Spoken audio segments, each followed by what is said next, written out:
موطني الجلال والجمال والسناء والبهاء في رباك في رباك، والحياة والنجاة والهناء والرجاء في هواك في هواك. هل أراك سالما منعما وغانما مكرما، سالما منعما وغانما مكرما. هل أراك في علاك تبلغ السماء تبلغ السماء موطني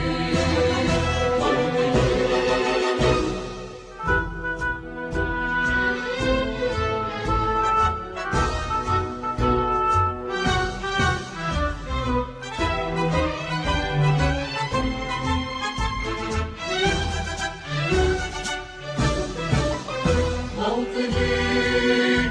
موطني الشباب لن يكل همه أن يستقل أو يميل أو يميل. نستقي من الردى ولن نكون للعباد كالعبيد كالعبيد.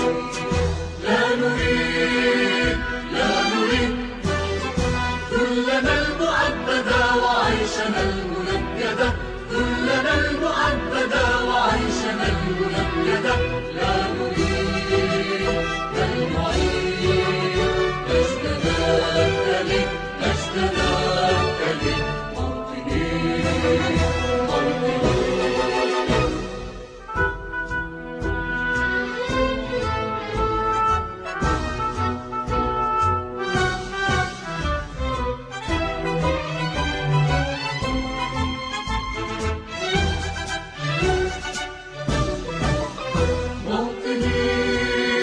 موطني. الحسام واليران الكلام والنزاع رمزنا رمزنا. مجدنا وعهدنا وواجب إلى الوفاء يهزنا يهزنا. عزنا عزنا غاية تشرف وراية ترفرف، غاية تشرف وراية ترفرف.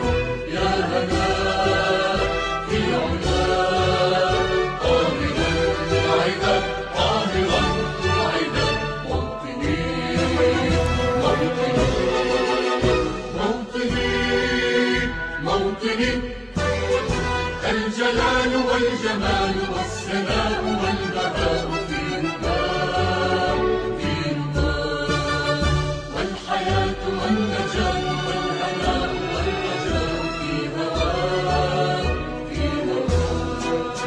هل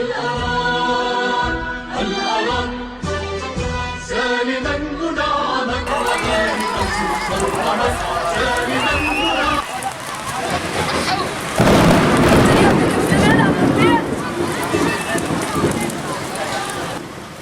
عبد الله الصباوي كابتن المنتخب الوطني. طبعا احنا اليوم موجودين بضيافه الاكاديميه الفلسطينيه للموهوبين. اكيد انا كثير مبسوط وسعيد بوجودي مع خلينا اقول هالاطفال الطاقم المحترم في الاكاديميه. انا اكيد سعيد جدا لهذه المبادره وهي الفكره، لانه فعلا بتحس على قديش الترابط والمحافظه على جيل قادم للكره الفلسطينيه.